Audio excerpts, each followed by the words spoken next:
Areas में हम लोग कुछ डिस्कशन करेंगे। और क्योंकि ये एक ऐसा क्षेत्र है जिसमें कि काफी सारे प्रश्न जो हैं वो पूछे जाते हैं जब भी आप, अगर आप तैयारी कर रहे हैं एग्जामिनेशन की, टीचर रिक्रूटमेंट वाले एग्जाम की, तो आप इसमें देखेंगे कि मैथमेटिक्स से, अंकगणित से रिलेटेड बहुत सारे प्रश्न पूछे जा सकते हैं।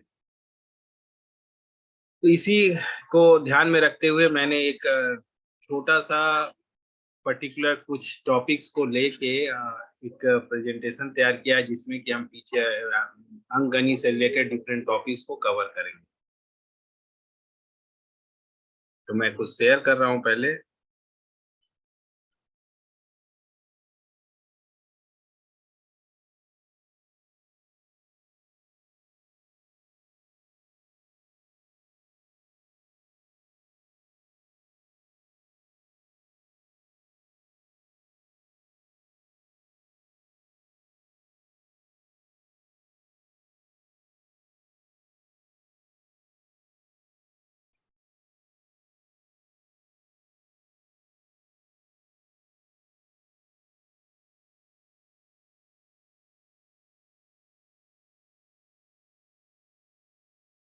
तो ये पार्ट आपको मैं कल बताया था कि इसमें हमें कुछ ऐसे टॉपिक्स जो मैंने लिया है वो इस प्रकार से है, आप देख सकते हैं इसमें नदी जल धारा, इसके ऊपर रिवर वाटर स्ट्रीम, इसके ऊपर प्रश्न आते हैं बहुत सारे। लाभ और हानि, प्रॉफिट लॉस से रिलेटेड प्रश्न भी आ सकते हैं। आयु, क्षेत्र और आयतन, एचसीएफ और LCM, simple interest and compound interest, कार्य और समय, इससे रिलेटेड प्रश्न आ सकते हैं। प्रतिशत, दूरी और समय, और अनुपात, ये कुछ विषय हैं, कुछ टॉपिक एरिया है जिसके ऊपर हमें हमारे एग्जाम में प्रश्न आ सकते हैं। और अगर हम पहला टॉपिक का बात करें, नदी जल और धारा, इसको रिवर वाटर स्ट्रीम, इससे रिलेटेड बहुत सारे प्रश्न आते हैं।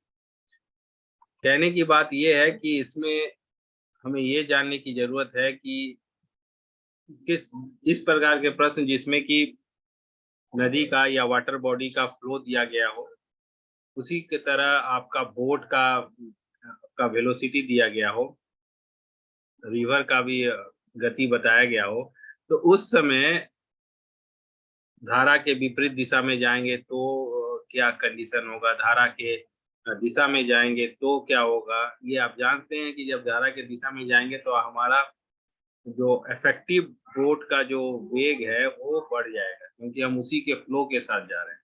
और जब धारा के विपरीत दिशा में हम जाएंगे तो हमारा जो फ्लो है वो घट जाता है।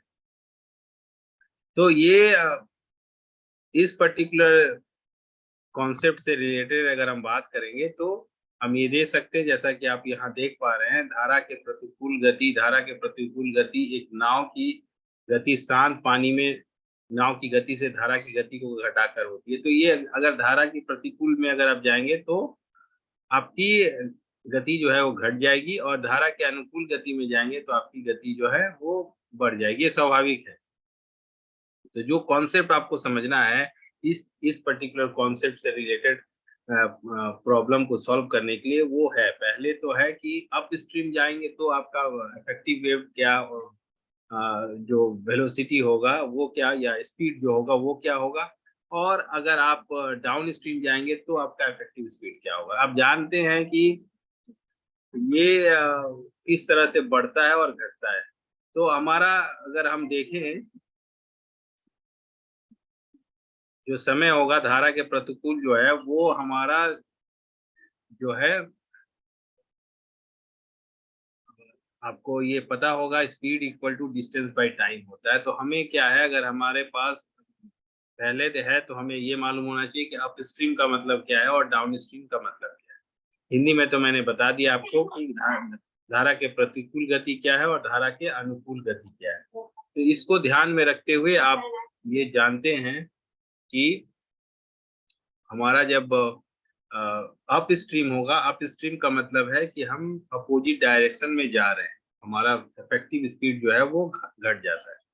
और जब हम डाउन स्ट्रीम जाएंगे तो हमारा इफेक्टिव स्पीड जो है वो बढ़ जाएगा। तो इस तरह से हम बात कह सकते हैं कि हमारा जो स्पीड है वो किस तरह से बढ़ता है घटता है, ये हमें समझ में आता है। अब इसी तरह से आप अगर आगे देखेंगे तो यहाँ देख सकते हैं कि यहाँ फॉर्मूला आपको दिख रहा होगा, धारा के प्रतिकूल गति u और v है, जहाँ u जो है वो आपका नाव का स्पीड है ना, नाव की स्पीड जो है वो u है, और v को हम लोग लेके चले हैं स्ट्रीम का स्पीड या धारा का। तो डाउन स्ट्रीम में ये u प्लस v हो जाएगा, और अप स्ट्रीम में ये क्या हो जाएगा, u माइनस v हो जाएगा, क्योंकि आपका स्पीड जो घट जाएगा। अगर मान लीजिए कि धारा जो है वो 4 किलोमीटर प्रति घंटा के हिसाब से बह रही है, और जो बोट है वो 20 किलोमीटर प्रति घंटा के हिसाब से बह रहा है, तो चल रहा है, तो हम ये बता सकते हैं कि अगर हम डाउन स्ट्रीम जाएंगे तो हमारा क्या हो जाएगा, 20 प्लस 4 24 किलोमीटर पर आवर का स्पीड हो जाएगा उस बोट का। और अगर हम अप स्ट्रीम जा रहे हैं तो हमारा ये स्पीड जो होगा 20 माइनस 4 मतलब 16 किलोमीटर पर आवर हो जाएगा। इस तरह से हम यू अप स्ट्रीम और डाउन स्ट्रीम को समझ सकते हैं। अब ये इन प्रॉब्लम को सॉल्व करने के लिए हमें ये भी देखना जरूरी है कि हमारे पास जो नाव की गति जो है वो अगर हमें इसको सॉल्व करना है तो हम क्या करेंगे, हमें 2-3 शॉर्ट स्टेप्स को ध्यान में रखना होगा। तो हमारे पास एक तो है कि अगर हमें ये पता करना है कि धारा के प्रतिकूल लगने वाला समय क्या है, तो समय आप जानते हैं कि वो आपका डिस्टेंस बाय स्पीड होता है ना, speed equal to distance by time. उसी से आप निकाल सकते हैं कि आपका समय जो होगा डिस्टेंस बाय स्पीड होगा। तो आप देख सकते हैं यहाँ D by U minus V लिखा गया, तो प्रतिकूल दिशा में अगर जाते हैं तो हमारा समय क्या लगेगा, और अगर आप डाउन स्ट्रीम जाते हैं, धारा की दिशा में जाते हैं, तो हमारा समय क्या लगेगा, D equal to U plus B, G divided by U plus B. और उसी तरह से दूरी जो होती है वो स्पीड इंटू टाइम होती है, तो धारा के प्रतिकूल उसका टाइम जो होगा U minus V into T होगा, और धारा के अनुकूल जो होगा वो U plus V into T होगा। तो नाव की गति अगर हम जाने, अगर अब ये अगर आपको धारा के प्रतिकूल गति धारा के अनुकूल गति दिया गया है, तो हम नाव की गति को और धारा की गति को शॉर्टकट फॉर्मूला में इस तरह से निकाल सकते हैं, हाफ इंटू धारा के साथ नाव की गति, और अगर हम दोनों की गति को अगर हम प्लस करके हाफ से डिवाइड कर दें तो हमारा नाव की गति निकल जाएगी। और उसी तरह से धारा की गति जो होगी, अगर धारा की गति अगर निकालना है तो u माइनस धारा के साथ नाव की गति माइनस धारा के विपरीत नाव की गति को अगर हम सब्ट्रैक्ट करके हाफ से डिवाइड कर, तो ये कुछ एक फॉर्मूलाज है जिसको कि हमें याद रखना होगा, जिससे हम इस तरह के प्रॉब्लम्स को हम सॉल्व कर सकते हैं।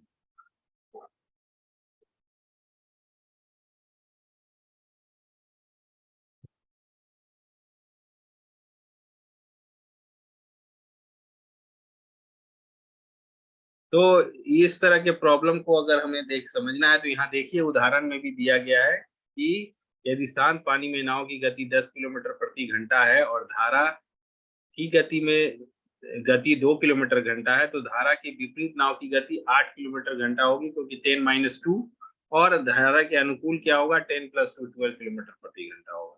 तो यदि नाव की धारा के विपरीत 100 किलोमीटर की दूरी तय करते हैं तो हम यात्रा को पूरा करने में 12.5 घंटे लगेंगे, ये हम फॉर्मूला से निकाल सकते हैं। तो ये एक एग्जांपल था, इसको इंग्लिश में भी बताया गया है। अभी हम लोग क्या करेंगे, कुछ प्रॉब्लम्स को देखेंगे, रिलेटेड प्रॉब्लम जो है उसको हम लोग सॉल्व करने की कोशिश करेंगे।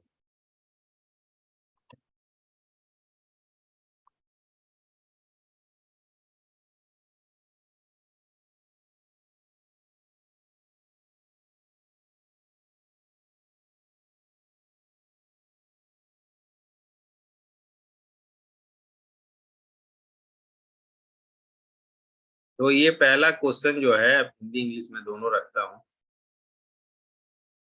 एक नाव धारा के विपरीत 15 किलोमीटर की दूरी 3 घंटे में तय कर, वही नाव धारा के अनुकूल 25 किलोमीटर की दूरी 2 घंटे में तय कर, शांत जल में नाव की गति क्या है। ये हमें निकालना है। ये हमें किस तरह से हम सॉल्व कर सकते हैं ये हमें देखना है। तो इसके लिए हमें ये समझने की जरूरत है कि हम इसको देखिए, हमें बहुत अभी कुछ सारे फॉर्मूला सब हमने देखा है, इसमें बहुत तरह से हम इसको सॉल्व कर सकते हैं।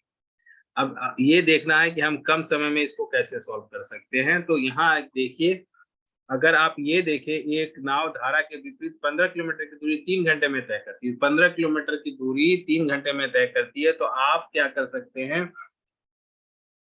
अप स्ट्रीम का स्पीड निकाल सकते हैं, क्योंकि दूरी दिया गया और समय दिया गया है। तो अप स्ट्रीम का स्पीड क्या हो जाएगा, 15/3। तो 5 किलोमीटर पर आवर से आपका अप स्ट्रीम की वेलोसिटी दी गई।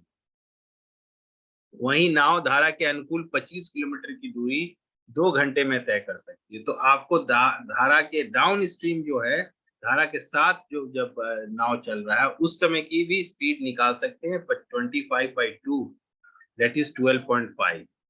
तो अगर आपके पास दोनों स्पीड निकल गया, धारा के विपरीत और धारा के अनुकूल, दोनों स्पीड जब निकल गया, तो आपको मैंने अभी एक फॉर्मूला बताया कि अगर आपको शांत जल का आपको नाव की गति को प्राप्त करना है, अगर पता करना है, तो फॉर्मूला है half into U plus B, मतलब आपका यू प्लस बी, सॉरी, आपका धारा के अनुकूल गति प्लस धारा के प्रतिकूल गति, ये दोनों को ऐड करके अगर 2 से डिवाइड कर देते हैं, तो नाव की गति पता चल जाती है, शांत जल में।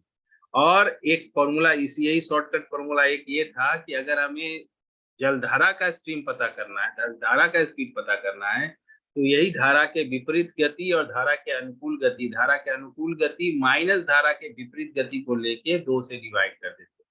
तो एक में आपको ऐड करके 2 से डिवाइड करना है, जब उस बॉडी, उस पर्टिकुलर बोट का, उस पर्टिकुलर व्यक्ति का स्विमिंग स्पीड जब पता करना है, उसका जब आपको पता करना है, तो आप दोनों अनुकूल और प्रतिकूल स्पीड को ऐड करके 2 से डिवाइड करते हैं। और जब आपको उस पर्टिकुलर स्ट्रीम का, धारा का गति आपको प्राप्त करना है, तो आपको क्या करना है, अनुकूल गति, क्योंकि स्वाभाविक हो ज्यादा होगी, माइनस प्रतिकूल गति को करने के बाद 2 से विभाजित करते हैं।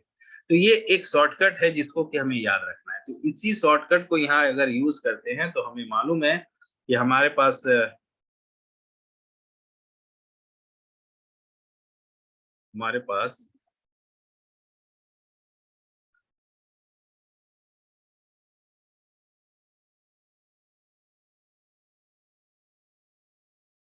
ये आप देख सकते हैं कि हमारे पास एक आया था आपको 5 किलोमीटर आया था, सॉरी, एक आपको 5 किलोमीटर मिला था,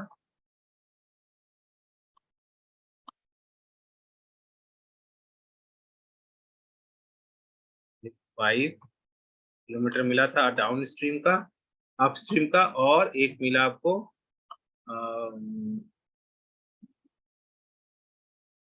डाउन स्ट्रीम का आपको मिला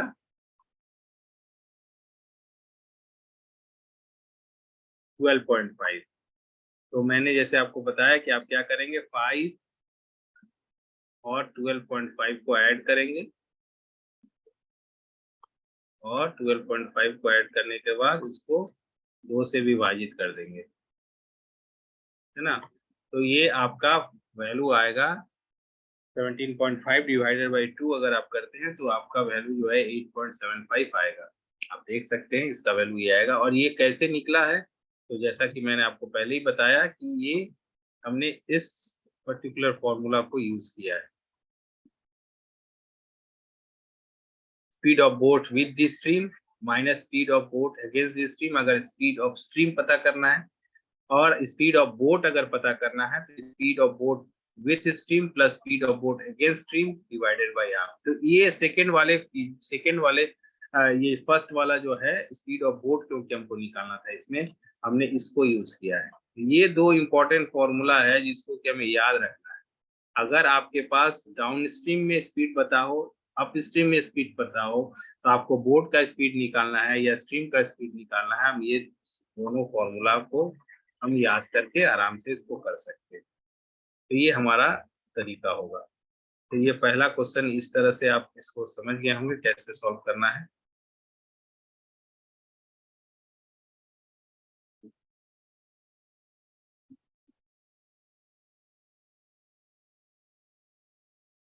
इसके बाद अगर आप दूसरे प्रश्न की तरफ चलें तो ये देख सकते हैं, दूसरा प्रश्न जो है, एक नाव 6 घंटे में धारा के विपरीत 18 किलोमीटर की यात्रा कर सकती है। 18 किलोमीटर की यात्रा कर सकती है। यदि धारा की गति 2 किलोमीटर घंटा है तो शांत पानी में नाव की गति क्या है? ये उससे भी आसान क्वेश्चन है, इसको अगर आप ध्यान से देखें और इस तरह से हम इसको कर सकते हैं।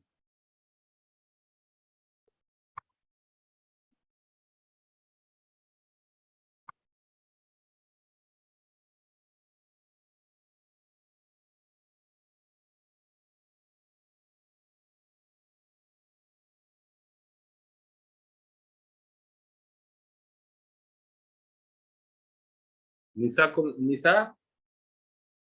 Yes sir. आपको ये समझ में आ रहा है? क्योंकि आप ही एक पार्टिसिपेंट मेरे को दिख रहे हैं। यस सर, समझ में आ रहा है, बट प्रॉब्लम है कि खाना बना रहे तो सॉल्व नहीं कर पाते इस टाइम। हाँ, खाना तो बना रहे हैं, ठीक है, लेकिन ये हिंदी और इंग्लिश को लेके आपको कोई दिक्कत तो नहीं है ना? इंग्लिश में तो आप आसानी से समझ जाएंगे। यस सर, इंग्लिश में समझ में आ रहा है, वो वर्ड्स जैसे आप बाइलिंगुअल में समझा रहे हैं ना, तो समझ में आ रहा है। अच्छा अच्छा, तो उसको इंग्लिश में ही बताने मतलब हिंदी दिखा के इंग्लिश में बताने से ही ज्यादा अच्छा है ना? यस सर, मेरा इंग्लिश है ना, तो प्रॉब्लम होती है हिंदी में थोड़ी सी। अच्छा अच्छा, तो ठीक है, वो तो इंग्लिश हिंदी में तो हम लोगों को भी प्रॉब्लम होती है, लेकिन स्टूडेंट्स के लिए सो, क्योंकि यहाँ बिहार के लोग तो ज्यादातर हिंदी वाले हैं ना, यस सर। तो उसके बारे में सोचना है। ठीक है, आप सुनते रहिए थोड़ा, देखिए आपको समझ में कितना, कहीं अगर डाउट होगा तो पूछिएगा। Yes sir, yes. तो ये जो मैं बता रहा था आपको,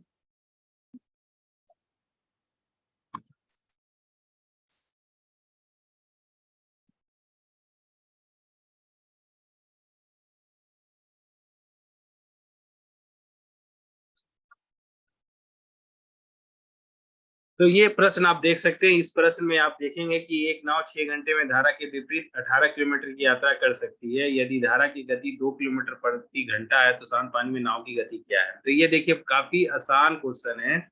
यहाँ पे धारा की गति आपको दिया गया है, धारा की गति आपको मालूम है, और ये बोला है एक नाव 6 घंटे में धारा के विपरीत 18 किलोमीटर की यात्रा कर सकती है। तो धारा के विपरीत दिशा में आपको स्पीड पता चल जाएगा।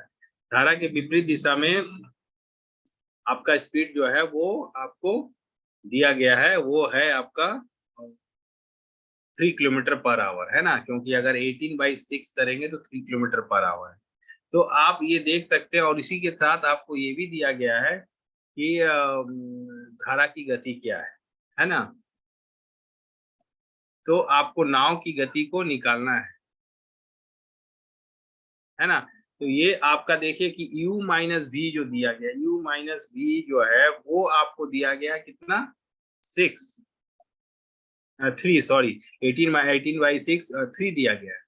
तो u आपका क्या है? u आपका आपकी नाव की गति है, शांत जल में नाव की गति आपकी दी गई है, वो है u। और अगर v को मान लें हम, आपका स्ट्रीम या धारा की गति 2 किलोमीटर प्रति घंटा जो दिया गया है, तो हमारे पास क्या है? u माइनस v जो है, क्योंकि ये धारा के विपरीत का स्पीड है, 18/6 करने से हमें क्या मिला? धारा के विपरीत दिशा में उसकी गति पता चल गई। धारा के विपरीत दिशा में गति जो है, क्योंकि हमारे पास क्या दिया गया? एक नाव 6 घंटे में धारा के विपरीत 18 किलोमीटर की यात्रा करती है, तो हम क्या करेंगे? स्पीड बाई टाइम करके हम आपका सॉरी, डिस्टेंस बाई टाइम करके हम स्पीड निकाल लेंगे, और वो स्पीड आपका 3 आएगा, है ना? और ये भी दिया गया है कि u माइनस v, मतलब u ही हमें पता करना है।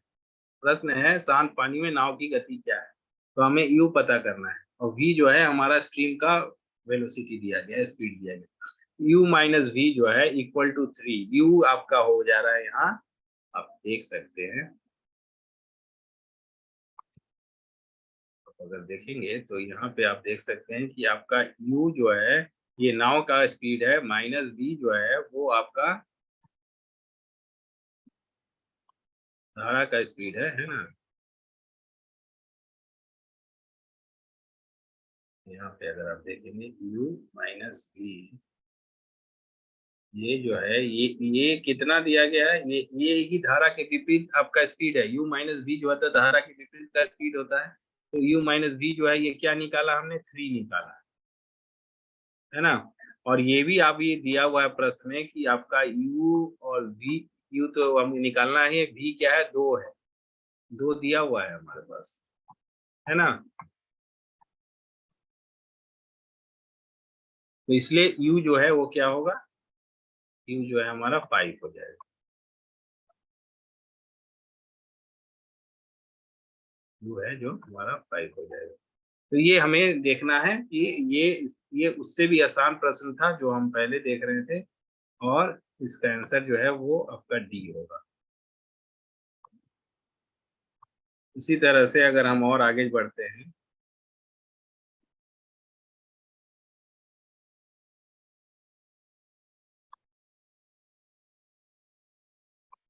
तो यहाँ दिया है, boat can travel 18 kilometre upstream in 6 hours if the speed of the stream is 2 kilometre. ये तो वही क्वेश्चन है ना।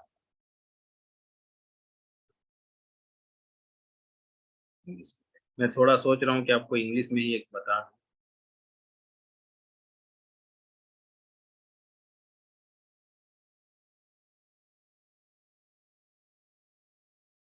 ये देखिए, ये प्रश्न देखिए, a boat takes 2 hours to cover a certain distance downstream and takes 3 hours to cover the same distance upstream.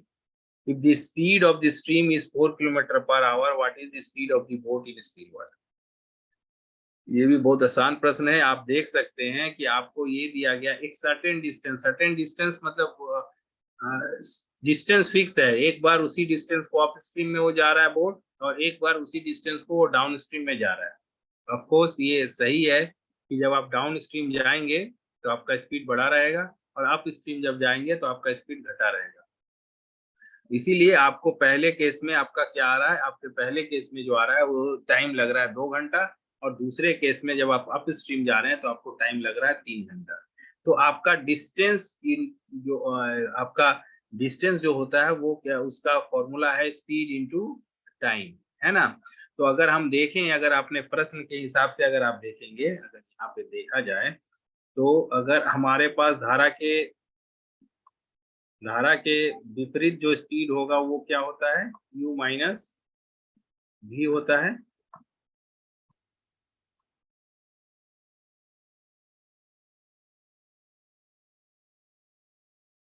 ना। और धारा के साथ का स्पीड क्या होगा, u प्लस v होगा, है ना, u प्लस v होगा, है ना। ये हमें पता है। अब बोला ये गया है कि दोनों तरफ जो डिस्टेंस है वो सेम है। डिस्टेंस जब सेम है तो इसका मतलब पहला वाला जो बोट वो है, वो पहले केस में जब हम धारा के विपरीत दिशा में जा रहे हैं तो हमारे पास 3 घंटे का समय लग रहा है।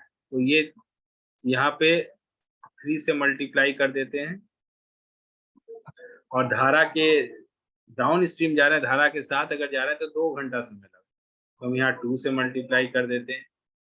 तो ये क्या, स्पीड इनटू टाइम जो है वो डिस्टेंस होता है। तो ये जो डिस्टेंस है ये दिया गया, ये डिस्टेंस जो है इस डिस्टेंस के इक्वल है, क्योंकि डिस्टेंस तो सेम ही है ना।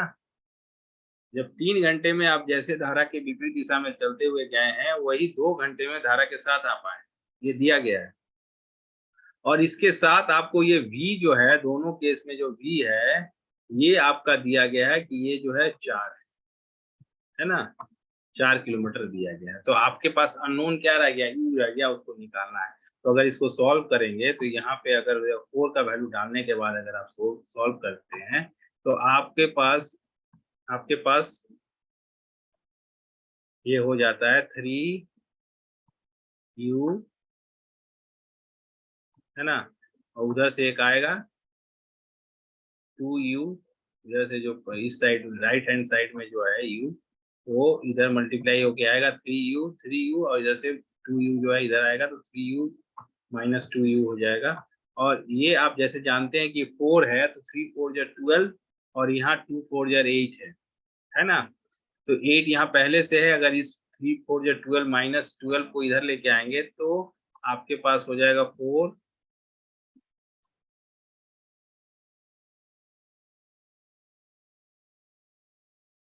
आपके पास ये हो जाएगा 4 और प्लस उधर से 12 आया, बस 4 हो जाएगा, है ना। ये 4 ये हो जाएगा, तो ये u का वैल्यू क्या हो जाएगा?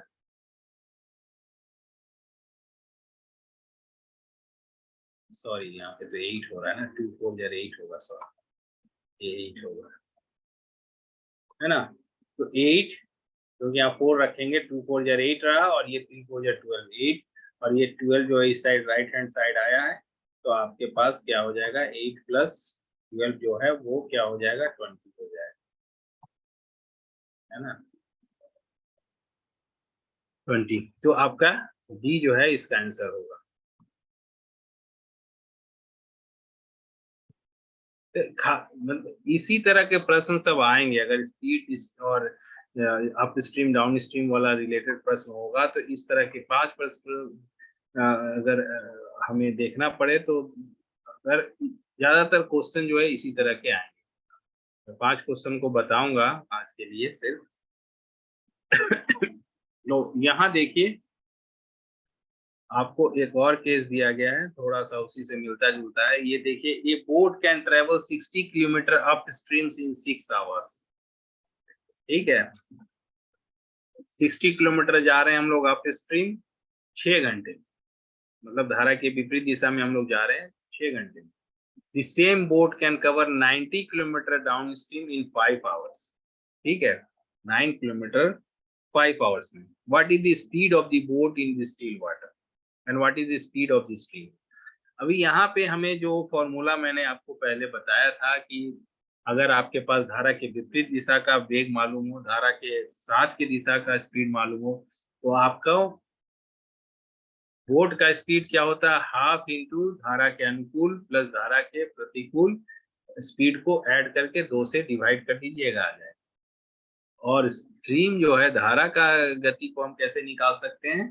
धारा के अनुकूल की गति माइनस धारा के प्रतिकूल की गति को करने के बाद 2 से डिवाइड करेंगे तो धारा की गति निकल जाएगी। तो यहाँ पे वही शॉर्टकट फॉर्मूला हमें यूज करना है।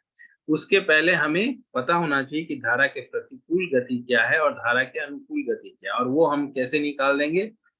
Speed equal to distance by time. तो यहाँ हमें दिख सकता है कि आप देख सकते हैं कि यहाँ पे हमारे पास जो स्पीड है वो फर्स्ट केस में अगर देखेंगे तो 60/6 होगा, है ना। पहला होगा 60/6, 60/6, 60/6 हो जाएगा इक्वल टू 10, है ना। 10 होगा, ये हो गया अपोजिट डायरेक्शन में जब हम मूव कर रहे हैं। और जब हम धारा के साथ मूव कर रहे हैं तब हमारा स्पीड क्या हो जाएगा? 90/5।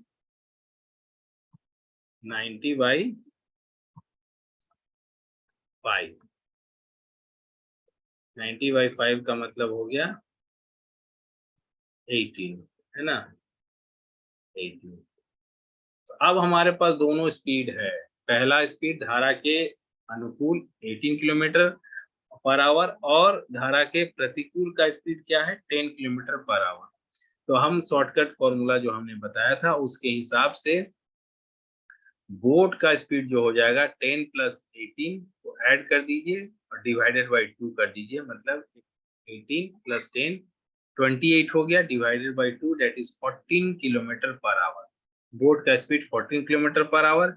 और जैसे मैंने बोला कि आपको स्ट्रीम का स्पीड क्या होगा, तो स्ट्रीम का स्पीड होगा धारा के अनुकूल गति 18 माइनस धारा के प्रतिकूल गति 10।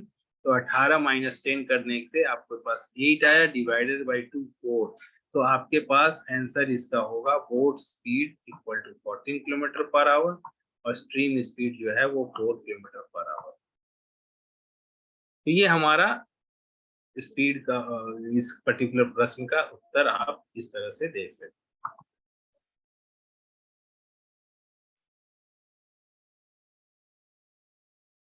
अब इसको देखिए आप, इस पर्टिकुलर कॉन्सेप्ट से रिलेटेड लास्ट क्वेश्चन है जिसको मैं सॉल्व कर रहा हूँ, आपको के साथ डिस्कस करूंगा। एक है, boat travel 36 kilometre upstream in 4 hours and the same distance down stream in 3 hours. ठीक है, यहाँ पे भी वही है, जो अपस्ट्रीम और डाउनस्ट्रीम डिस्टेंस जो सेम है, वो वही उस तरह का प्रश्न है, तो आसानी से सॉल्व किया जा सकता है। ये boat travel 36 kilometre upstream in 4 hours, that means up stream का स्पीड हो गया 36/4, दैट इज 9 हो गया आपका। और उसी तरह से आपका डाउन स्ट्रीम का स्पीड हो गया आपका 36/3, है ना, तो 12 हो गया, है ना।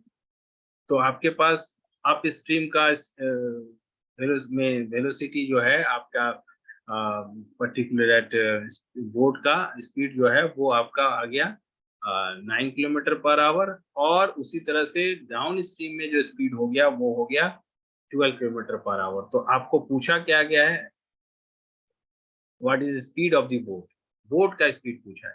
तो आपको जैसा बताया गया था, स्पीड ऑफ बोट जो होगा धारा के अनुकूल गति धारा के प्रतिकूल गति डिवाइडेड बाई 2। धारा के अनुकूल गति आपका 9 निकला, 12 निकला, धारा के प्रतिकूल आपका 9 निकला, 12 + 9 आप 21 कर लीजिए, डिवाइडेड बाई 2, आपके पास ये सी जो है वो आपका आंसर होगा। तो ये हम इस तरह से देखते हैं कि ये स्ट्रीम, रिवर, वाटर से रिलेटेड इस तरह के प्रश्न आते हैं। एक सबसे शॉर्ट जो फॉर्मूला है जिसको हमें याद रखने की जरूरत है, वो है आपका, जब आपके पास धारा के प्रतिकूल गति हो, धारा के अनुकूल गति हो, तो हम बोट का स्पीड कैसे निकालेंगे और हमारा स्ट्रीम का स्पीड कैसे निकलेगा। एक में प्लस करके 2 से डिवाइड करना, एक में माइनस करके 2 से डिवाइड करना। तो ये इसका ट्रिक है जिसको कि हमें जान के रखना। आगे हम देखें, अगर ऐसे तो आज पार्टिसिपेंट दिख ही नहीं रहे हैं, हो सकता है कि आज सैटरडे का बात है, लेकिन तो भी क्योंकि किस बहुत कम समय है और बहुत कम समय में हमें चीज़ों को कवर करना है, तो ये अच्छा है। इसके बाद का जो टॉपिक मैंने रखा है वो काफ़ी छोटा है, आसान है, तो इसको भी मैं डिस्कस करके आज का क्लास कंप्लीट करूँगा। तो एक और एरिया है जिसमें हमें डिफरेंट क्वेश्चंस आ सकते हैं, वो आपका एज रिलेटेड है, जिसमें आपके डिफरेंट रिलेशनशिप दिया जाता है कि माँ का एज बच्चे के एज से 4 गुना है, या 5 साल के बाद उसका एज इससे 2 गुना हो जाएगा। तो डिफरेंट टाइप के सिचुएशन दिए जाते हैं, और आप उस सिचुएशन को कितना आसानी से समझ पाते हैं, उसको कितने अच्छे तरह से विजुअलाइज़ कर पाते हैं, खास करके जब आप एडिशन इस पर्टिकुलर चीज़ को समझ पाते हैं कि 4 साल के बाद क्या एज होगा, 5 साल के बाद का क्या एज होगा। ये अगर आप सही ढंग से समझ पा रहे हैं, तो इस तरह के प्रश्न को सॉल्व करने में कोई देरी नहीं होती है। हमेशा इसमें एक ट्रिक यही है कि जब आप इसको सॉल्व कर लें, तो आप इसको एक बार वेरीफाई कर लें। जो पहला जैसे स्टेटमेंट दिया गया है कि माँ का एज जो है बच्चे से 3 गुना है। तो आपका जब आंसर निकल के आ जाए, गणित की एक खासियत ये होती है कि गणित में ज़्यादातर क्या, लगभग सभी केसेस में गणित में जो आंसर आता है, आप ये सुनिश्चित कर सकते हैं कि आपने जो सॉल्यूशन लाया है वो सही है कि नहीं। दूसरे सब्जेक्ट में ऐसा हो सकता है कि आप श्योर नहीं हो, लेकिन गणित में ऐसा सब्जेक्ट है जिसमें कि आपका आंसर आने के बाद आप उसका वेरिफिकेशन भी कर सकते हैं। तो इसलिए आप ये देख सकते हैं कि इसमें जब एज का जब आंसर आपके पास निकल के आता है, तो आप उस कंडीशन, जो प्रश्न का कंडीशन दिया गया है, उसके साथ मैच करा लीजिए और देखिए कि आपने जो आंसर लाया है वो सही है कि नहीं। तो ये इसका एक अच्छा तरीका रहेगा। ये एक आसान सेक्शन का प्रॉब्लम है, सिर्फ आपको रिलेशनशिप समझना है और उस रिलेशनशिप के हिसाब से आपको इक्वेशन बैठा देना है ना। दोनों के ज़्यादातर 2 लोगों का एज के में ही रिलेशनशिप रहता है, और उसको आपको फिर सॉल्व कर लेना है ना। तो इसमें अगर हम प्रश्न को देखें, जैसे कि यहाँ पे एक प्रश्न दिया गया है, एक पिता और उसके पुत्र की आयु का योग 36 है ना, 36 है। 6 साल पहले पिता की उम्र अपने बेटे से 7 गुनी थी, उनकी वर्तमान आयु क्या है? ये एक प्रश्न है। तो अगर आप इस प्रश्न को देखें तो पहले तो आपको अभी का एज पता कर आप आराम से मान सकते हैं। आपका पहला चीज यही होगा कि अगर पुत्र का आयु को आप ले लेते हैं x, तो पिता की आयु क्या होगी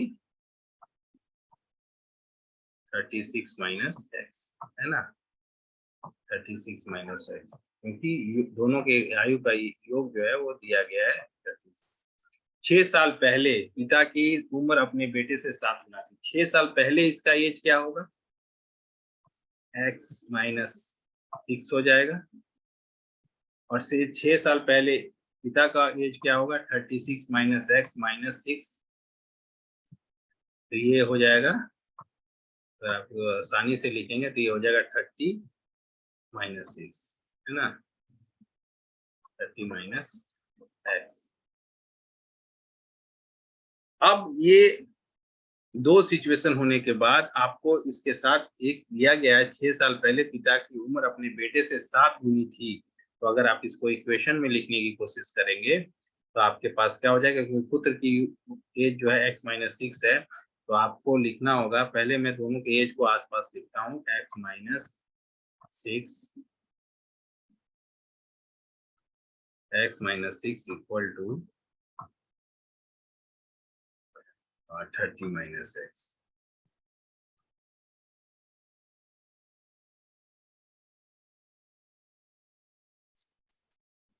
और ये बोला है कि पिता का उम्र जो है इसका 7 गुना है, तो हमें इस 7 को इधर मल्टीप्लाई करना है ना, 7 को हम लोग इसमें मल्टीप्लाई करते हैं, क्योंकि पुत्र की उम्र से 7 गुना पिता का एज है, पिता का एज 30 माइनस 6।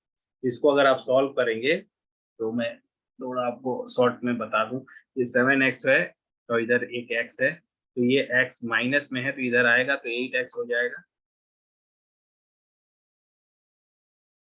8x हो जाएगा।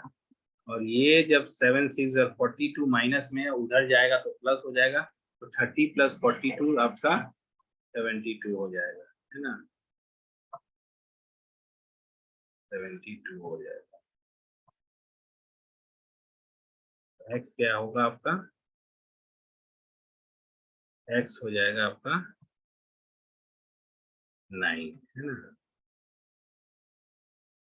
9 हो जाएगा, है ना। तो हमें x क्या बच्चे पुत्र की आयु थी, तो आपके पास पुत्र की आयु जो है 9 हो गई, और आपको ये बताया गया कि दोनों का आयु का एज एडिशन जो 36 है, तो आप 36 में 9 माइनस कर दीजिए 27, तो ये आपका फर्स्ट जो है क जो है उसका आंसर। आसान से आपको समझ में आ सकता है।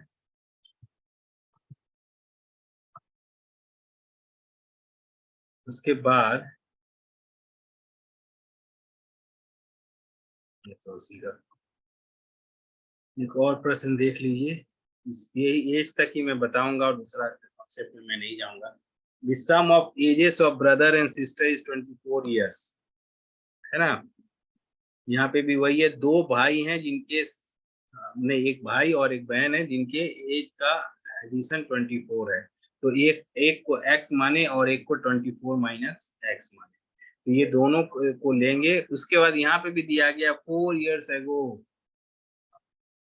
4 इयर्स एगो मतलब यहाँ पे भी 4 साल x माइनस 4, एंड उसके बाद 24 minus x minus 4, that is 20 minus x, 20 minus x एक जगह रह रहा है और दूसरे में x माइनस 4 रह रहा है।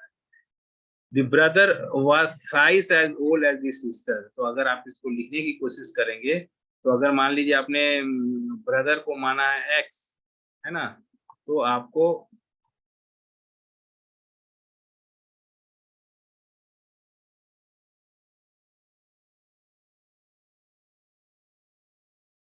ये मान लीजिए आपका x है,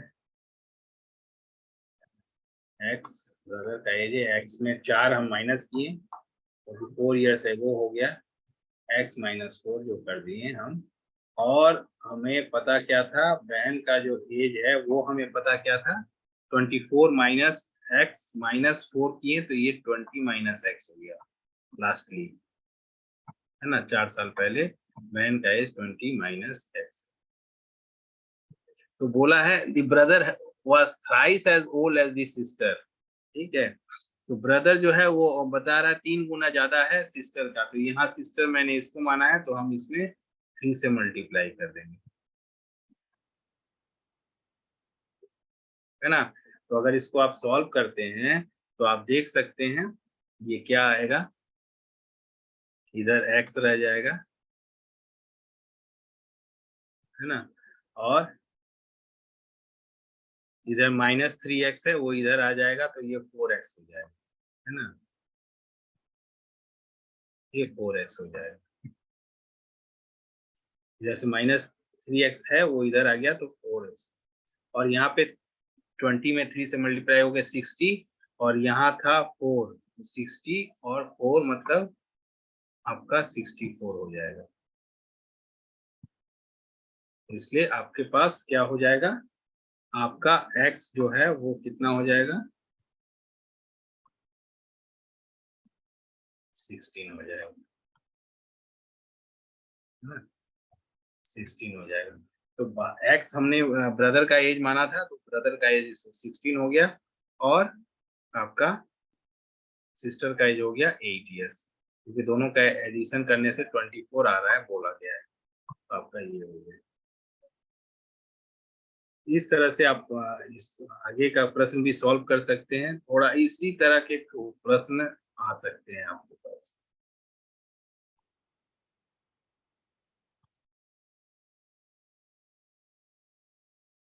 ये उससे भी आसान क्वेश्चन है, the age of the father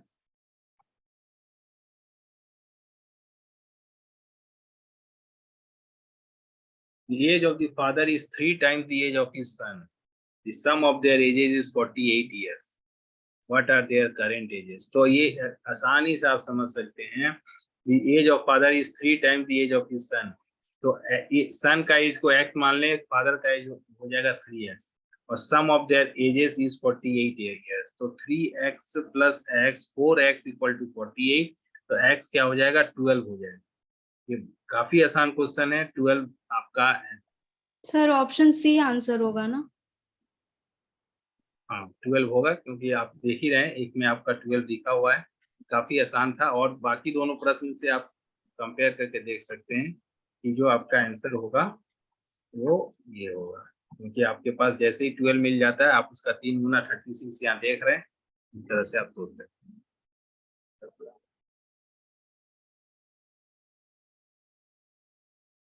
ठीक है, ये अब एक क्वेश्चन है जिसको आप देख सकते हैं, ये उसी तरह का प्रश्न है। आप इसको जैसे मैंने बताया है, पहले के 2 क्वेश्चन, थर्ड क्वेश्चन तो आसान था, पहले के 2 क्वेश्चन जैसे मैंने बताया उसको फॉलो करते हुए आप इसको आराम से बना सकते हैं। Mother is 28 years older than her daughter. तो आपको एक हिंट के रूप में आप देख सकते हैं, आंसर मुझे बताइएगा सिर्फ। तो यहाँ देखिए 21 का, मान लीजिए डॉटर का एज हम लोग x ले लेते हैं, तो मदर का एज क्या है, 28 years ओल्डर, तो x प्लस 28 होगा, है ना। डॉटर का एज x और मदर का as 28, x plus 28 in X 4 plus years. 28. In 4 years the mother's age will be twice the age of her daughter.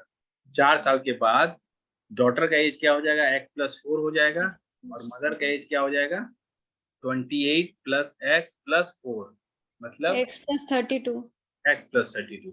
अब ये x plus 32 और उधर आपके पास x plus 4 है, ये दोनों के बीच में रिलेशनशिप दिया गया है, और रिलेशनशिप ये है कि mother's age will be twice the age of her daughter, मतलब 2 into x plus 4 जो है वो इक्वल टू x plus 32 है। इसको सॉल्व करिए और बताइए। 2 into x plus 4 जो है वो इक्वल टू है आपका x plus 32 का।